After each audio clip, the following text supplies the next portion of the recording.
नमस्कार, आपण पाहत आहे भांडा फूड न्यूज. एका दमात भ्रष्टाचारी कोमात.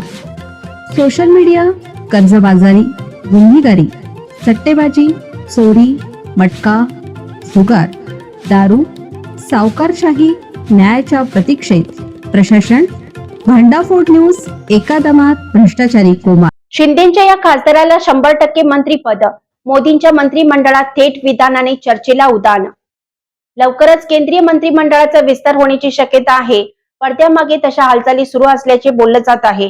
याच संभाव्य मंत्रिमंडळाचा विस्तार लक्षात घेता महायुतीतील वरिष्ठ नेत्यांची दिल्लीबारी सुरू झाली आहे. मिळालेल्या माहितीनुसार या मंत्रिमंडळ विस्तारात शिवसेना शिंदे गट पक्षाच्या वाटेलाही काही मंत्रिपद दिली जाण्याची शक्यता आहे. ठाकरेंच्या बंडखोरी करून थेट एकनाथ शिंदे यांच्या पक्षात विलीन सामील होण्याचा निर्णय घेतल्यानं यापैकी एखाद्या खासदाराच्या गळ्यात मंत्रिपदाची माळ पडू शकते असं बोललं जात आहे.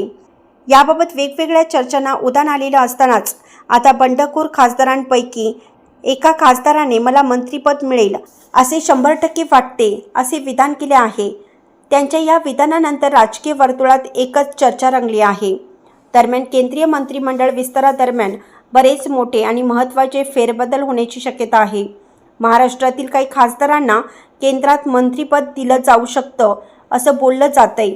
शिंदे गटाच्या वाट्यालाही एक केंद्रीय मंत्रिपद तसेच एक राज्य मंत्रिपद येऊ शकतं. दरम्यान या संभाव्य मंत्रिमंडळ विस्तारात शिंदे गटाकडून कोणाला लॉटरी लागणार हे अद्याप स्पष्ट झालेलं नाही.